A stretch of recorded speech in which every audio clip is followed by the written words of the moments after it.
Punjab assembly के सामने progressive students कुलिकटो इन्हें तलबा यूनियन की बहाली और दीगर मुतालिबात पर एहतजाज के बाद गैर मुअय्यना मुद्दत तक धरना शुरू कर दिया है, जो आज दूसरे दिन में दाखिल हो चुका है।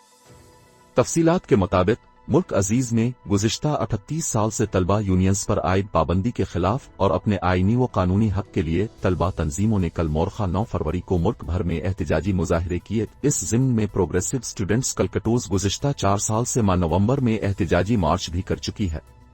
अपोजिशन समेत हुकूमती पार्टी के रहनुमा बारहा यूनियन की बहाली का वादा भी कर चुके, लेकिन कानूनी तौर पर बिल असेंबली में पेश नहीं किया गया। तलबा का कहना है कि जब तक यूनियन बहाली की तरफ कोई खातिर खा कदम न उठाया गया वो धरना जारी रखेंगे। याद रहे, तलबा पाबंदी आर्टिकल 17 से मुतसादिम है, जिसकी वजह से मुल्क में तालीमी निजाम की सूरत हाल अबतर होती चली गई है। मुल्की जामियात में रिश्वत खौरी, मेरिट की पामाली, फीसों में मनमाना इजाफा, इंतजामिया की नाअहली व हित धर्मी की बदौलत तालीम को बाजार की जिन्स बनाकर निजी माफिया के सुपुर्द कर दिया गया है, जो तालीम और तलबा के इस्तेहसाल में कोई कसर बाकी नहीं छोड़ रहा।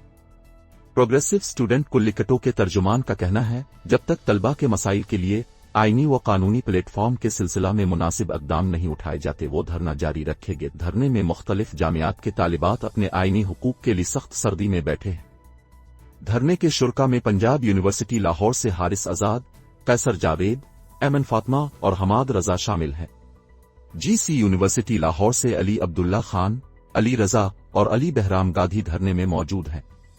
इसके अलावा हारिस हसन और अफरासियाब खान सवाती इस धरने में एफसी यूनिवर्सिटी के तलबा की नुमाइंदगी कर रहे हैं। इसी ज़िम्न में धरने में ला स्टूडेंट्स की भी कसीर तादाद वक़िताया फ़ौक़िताया शिरकत कर रही हैं और बिलखुसूस ज़ुबैर सिद्दीकी और शेर अली बट मुसलसल धरने में बैठे हैं।